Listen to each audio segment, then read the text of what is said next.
Perkenalkan, kami dari GK39 yang berjumlah 10 orang. Di sini kami akan membahas tentang salah satu obat yang bekerja pada sistem pernapasan, yaitu dextrometorphan. Berikut nama-nama anggota kelompok kami. Dextrometorphan adalah obat antitusif yang banyak digunakan dan tersedia secara bebas atau OTC dalam berbagai bentuk sediaan seperti sirup batuk lozenges dan obat flu kombinasi. Obat ini berfungsi utama sebagai penekan batuk dengan bekerja pada pusat batuk di medula oblongata, meningkatkan ambang rangsang yang diperlukan untuk memicu refleks batuk. Pertama kali diperkenalkan pada tahun 1958 sebagai alternatif non-opioid untuk menekan batuk. Dextrometorphan telah menjadi salah satu agen antitusif yang paling utama yang digunakan di seluruh dunia. Mekanisme kerja utamanya melibatkan metabolit aktifnya yaitu dextrophan yang diketahui bekerja sebagai agonis pada reseptor sigma 1 dan turut memediasi after antitusifnya. Selain penggunaannya dalam mengatasi gejala batuk, dextrometorphan juga menarik perhatian dalam dunia medis karena potensi terapinya dalam gangguan psikiatri sebagai depresi berat dengan mekanisme kerja yang mencakup medulasi berbagai reseptor di sistem saraf pusat. Namun pada dosis tinggi yang melebihi anjuran, obat ini dapat menimbulkan efek disosiatif dan halusinogenik sehingga memiliki potensi yang disalahgunakan secara reaksional. Nama generiknya dextrometorphan dan untuk nama patennya Romodex. Baik, kita akan masuk di dalam bentuk sediaan obat dextrometorphan. Yang pertama itu ada tablet dengan dosis 15 mg. Kemudian yang kedua itu ada bentuk sirup dengan dosis 10 mg per 5 ml atau biasa kita sebut dengan 1 sendok takar. Kemudian yang ketiga itu ada kapsul dengan dosis 15 mg untuk anak dan 30 mg untuk usia remaja dan dewasa. Kemudian yang keempat itu ada bentuk permen dengan dosis 5 mg. Kemudian golongan dan klasifikasi obat. Golongan obat dextrometorphan ini merupakan golongan obat antitusif atau obat penekan batuk dan merupakan golongan obat bebas terbatas yang hanya boleh dijual dalam kombinasi dan dengan aturan tertentu. Kemudian dalam klasifikasi farmakologisnya merupakan kelas terapeutik, antitusif, dan opioid. Kelas kimianya, dextrometorphan adalah turunan dari morfin atau opioid, tapi tidak memiliki efek analgesik atau adiktif. Kemudian ada kelas menurut ATC atau anatomical therapeutic chemical. Ini kodenya yaitu R05DA09. R merupakan sistem pernapasan, RO5 merupakan obat untuk batuk dan pilek, RO5D merupakan antitusif, RO5DA merupakan antitusif non-opioid, dan RO5DA09 artinya dextrometorphan. Indikasi dan kontraindikasi pada obat dextrometorphan. Indikasi obat dextrometorphan biasanya diberikan pada kondisi batuk kering atau tidak berdahak. Kemudian kontraindikasi atau kondisi yang tidak diperbolehkan untuk mengkonsumsi dextrometorphan antara lain kondisi medis berupa asma, radang pada saluran bronkus, kerusakan kantung udara di paru-paru, emfisema, penyakit liver atau hati, dan adanya riwayat hipersensitivitas atau alergi terhadap dextrometorphan, misalnya biduran atau bengkak pada kelopak mata setelah mengkonsumsi dextrometorphan, dan anak yang berusia kurang dari 12 tahun. Tidak boleh diberikan kepada pasien yang mengkonsumsi inhibitor reuptake serotin selektif karena resiko sindrom serotin. Tidak dianjurkan juga untuk memberikan dextrometorphan ini bersamaan dengan penghambat monoamine oksidase atau selama 2 minggu setelah menghentikan obat MAOI.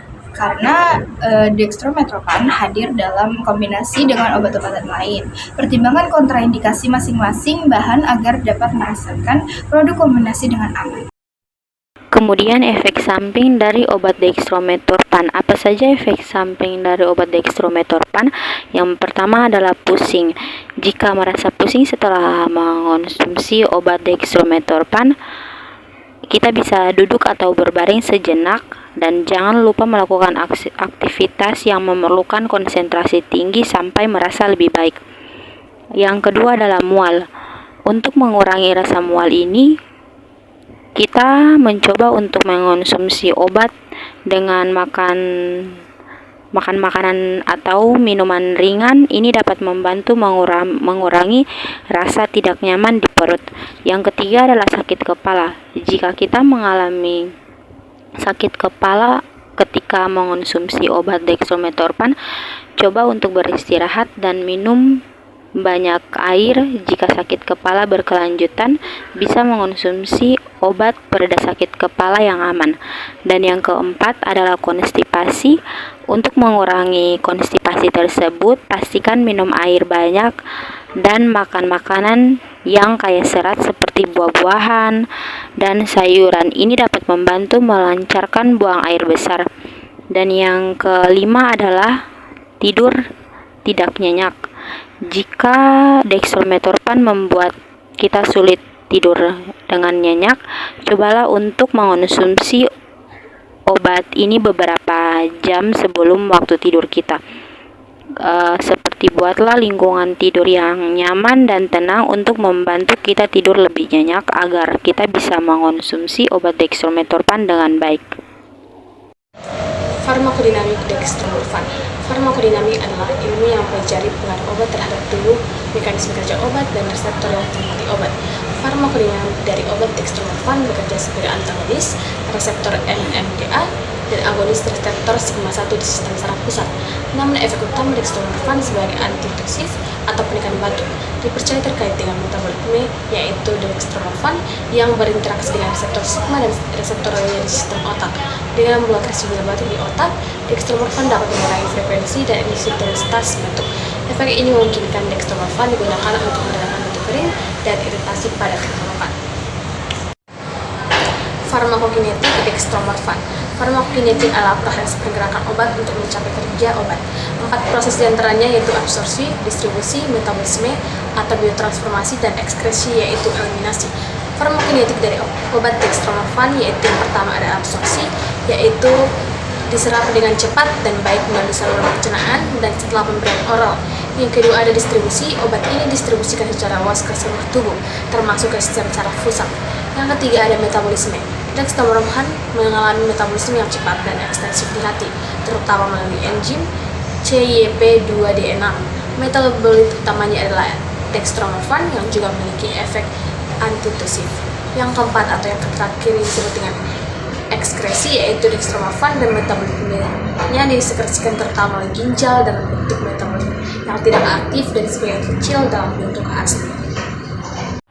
Oke, selanjutnya untuk dosis dan cara pemberian. Untuk anak usia 4-6 tahun 2,5-5 mg setiap 4 jam, maksimum 30 mg per hari. Anak usia 6-12 tahun 5-10 mg setiap 4 jam atau 15 mg setiap 6-8 jam, maksimum 60 mg per hari. Untuk dewasa dan anak lebih dari 12 tahun 10-20 mg setiap 4 jam atau 30 mg setiap 6-8 jam, maksimum 120 mg per hari. Dan untuk cara pemberiannya melalui mulut atau oral, tersedia dalam bentuk sirup, tablet, atau kapsul, diberikan dengan atau tanpa makan. Dosis dan pemberian obat pada DM ini biasanya melalui rute oral dan ada beberapa formulasi pemberiannya, seperti yang pertama sirup obat batuk cair kombinasi, di mana formulasi OTC umum mengandung 15 mg atau 5 ml DM. Dosis yang disarankan untuk orang dewasa adalah 2 sendok teh atau 10 ml setiap jam. Dan kedua, kapsul berisi cairan yaitu 15 atau 30 mg. Dan dosis yang dianjurkan untuk obat DM ini ialah 0,5 mg per kilogram hingga 30 mg. dan diberikan 3 atau 4 kali sehari. Dari obat dextrometropan. Yang pertama adalah nilai frekuensi dan karakteristik batuk pasien, produktif atau tidak produktif. Sangat penting untuk memahami jenis batuk yang dialami seorang pasien. Dextrometropan adalah obat menekan batuk antitusif yang bekerja pada pusat batuk di otak. Obat ini hanya efektif untuk batuk non-produktif atau batuk kering dan tidak memiliki dahak. Jika pasien mengalami batuk produktif atau batuk berdahak, dextrometropan justru dapat menekan refleks batuk yang penting untuk mengeluarkan dahak dari saluran pernapasan. Selanjutnya, tanyakan riwayat penggunaan obat lain, terutama obat yang mengandung serotonin atau resiko serotonin sindrom. Dextrometropan memiliki mekanisme kerja yang dapat mempengaruhi kadar serotonin di otak. Jika dikonsumsi seperti antidepresan golongan SSRI atau MAOI, ada risiko tinggi terjadinya sindrom serotonin.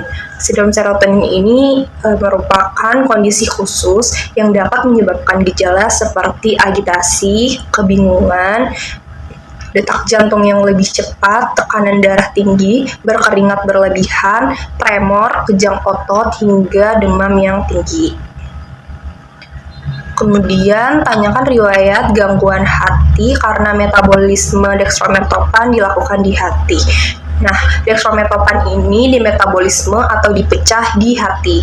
Ketika pasien memiliki gangguan fungsi hati, misalnya sirosis atau hepatitis, kemampuan hati untuk memetabolisme obat ini juga akan otomatis berkurang. Hal ini dapat menyebabkan penumpukan dextrometropan dalam tubuh yang meningkatkan risiko efek samping dan toksisitas. Dosisnya mungkin perlu disesuaikan atau obat ini bahkan harus dihindari sama sekali pada pasien dengan gangguan hati yang sudah parah. Selanjutnya, monitor adanya tanda efek samping seperti pusing, mengantuk, atau gangguan gastrointestinal. Seperti obat-obat lainnya juga, dextrometropan ini dapat menyebabkan efek samping. Efek sampingnya itu meliputi seperti pusing, mual, mengantuk, muntah, ataupun sembelit. Penting untuk memantau seorang pasien dan mengedukasi mereka tentang kemungkinan efek samping dari obat ini. Selanjutnya, perhatikan adanya tanda serotonin sindrom jika dikombinasikan dengan antidepresan seperti SSRI atau MAOI. Jika pasien sedang menggunakan antidepresan dan diberikan dextrometropan ini, pantau dengan ketat gejala seperti gelisah, kebingungan, pupil mata yang melebar, detak jantung yang lebih cepat, atau diaforesis atau memiliki pengeluaran keringat yang lebih banyak daripada biasanya, dan juga adanya tremor, rigiditas otot, atau hiperrefleksia. Nah, sindrom serotonin adalah keadaan darurat medis yang perlu dilakukan penanganan yang segera. Kemudian, awasi adanya tanda-tanda penyalahgunaan, karena dextrometropan dapat disalahgunakan dalam dosis yang tinggi. Dextrometropan, terutama dalam dosis yang tinggi atau jauh di atas dosis terapeutik, dapat menghasilkan efek euforia atau halusigonesik. Ini membuatnya berpotensi untuk salah digunakan, terutama di kalangan para remaja. Nah, perhatikan juga resep pasien, meminta resep berulang terlalu sering, mencari obat dari berbagai sumber, atau menunjukkan perilaku yang tidak biasa. Edukasi pasien atau keluarga tentang risiko penyalahgunaan ini sangat penting. Selanjutnya, anjurkan pasien untuk tidak mengemudi atau mengoperasikan mesin berat setelah konsumsi obat sampai efek diketahui. Karena dextrometropan ini juga menyebabkan pusing dan juga efek samping seperti mengantuk, kemampuan kognitif dan reaksi seorang pasien juga akan terganggu. Oleh sebab itu, sangat penting untuk memperingatkan seorang pasien agar tidak melakukan aktivitas yang memerlukan konsentrasi tinggi seperti mengemudi atau mengoperasikan mesin berat sampai mereka mengetahui bagaimana obat ini akan mempengaruhi mereka. Kemudian, beritahu bahwa dextrometropan hanya untuk batuk non-produktif, bukan untuk batuk berdahak. Dextrometropan tidak akan membantu batuk yang berdahak dan bahkan dapat merugikan karena menekan refleks batuk yang diperlukan untuk mengeluarkan dahak. Seorang pasien juga perlu memahami perbedaan antara batuk kering dan batuk berdahak untuk memastikan penggunaan obat yang tepat. Kemudian, hindari alkohol selama menggunakan obat ini karena dapat meningkatkan efek sedasi. Alkohol juga merupakan depresan sistem saraf pusat yang jika dikonsumsi bersamaan dengan dextromethorphan ini akan memberikan efek sedasi seperti mengantuk dan juga pusing dari kedua zat yang dapat meningkatkan secara signifikan. Hal ini dapat menyebabkan rasa kantuk yang secara berlebihan, penurunan koordinasi, bahkan juga masalah pernafasan dengan kasus yang lebih parah. Seorang pasien akan diinstruksikan untuk menghindari alkohol sepenuhnya selama menggunakan obat dextromethorphan. Yang selanjutnya, pastikan hidrasi yang cukup untuk membantu mengencerkan sekret apabila diperlukan. Meskipun obat dextromethorphan ini hanya untuk batuk non-produktif, hidrasi yang cukup juga akan selalu penting untuk kesehatan pernafasan dari seorang pasien. Dan yang terakhir adalah perhatikan interaksi obat jika pasien menggunakan antidepresan, antipsikotik, atau antihistamin. Selain interaksi dengan antidepresan, beberapa antipsikotik juga dapat meningkatkan kadar dextromethorphan dalam darah dan memperburuk efek samping sedasi. Antihistamin juga memiliki efek kantuk dan juga pusing yang akan secara signifikan. Nah, Indeks keamanan kehamilan memiliki kategori yaitu FDA, di mana obat dextromethorphan ini sering disingkat dengan DM. Pada FDA ialah obat yang termasuk dalam kategori C, di mana harus digunakan jika potensi manfaat yang diharapkan melebihi potensi risiko terhadap janin. Obat ini dianggap sebagai obat kategori C untuk kehamilan. Obat ini terutama di metabolisme dan di hati melalui enzim CYP2D6 dan CYP3A. Aktivitas enzim ini meningkat pada wanita hamil. Dosis standar DM ini umumnya dianggap dapat diterima selama kehamilan. Namun dianjurkan untuk menghindari produk obat DM ini yang mengandung alkohol selama kehamilan. Hal-hal yang perlu diperhatikan adalah orang-orang dengan gangguan pernafasan. Contohnya dengan penyakit asma, COPD, atau masalah pernapasan lainnya. Obat ini dapat menyebabkan lebih banyak lendir di tenggorokan. Dan penggunaan pada anak-anak. Penggunaan pada anak-anak berusia di bawah 4 tahun itu disarankan untuk mengikuti jumlah yang disarankan untuk anak-anak dari usia 4-12 tahun. Interaksi obat, kontraindikasi dengan obat MAOI. Ada peluang untuk mendapatkan sindrom serotonin jika digabungkan dengan SSRIs. Lalu ada potensi penyalahgunaan. Jika digunakan terlalu banyak, bisa mempengaruhi pola pikir dan menyebabkan halusinasi yang berlebihan. Bahkan di Indonesia, mereka menarik salah satu produk dari pasar. Lalu ada gangguan hati, metabolisme terutama di hati, yaitu gunakan dengan hati-hati pada pasien fungsi hati yang parah. Lalu ada kehamilan dan menyusui. Manfaat penelitian ini lebih besar daripada risikonya. Hal-hal baik dari penelitian ini jauh lebih dari sekedar kerugian.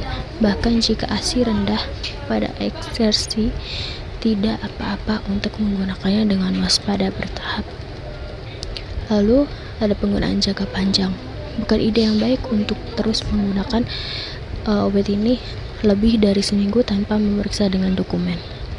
Lalu ada 8 yang terakhir, ada efek pada kewaspadaan, dapat menyebabkan kantuk atau pusing. Dan kita harus hati-hati dalam mengemudi atau menggunakan mesin jika meminum obat ini.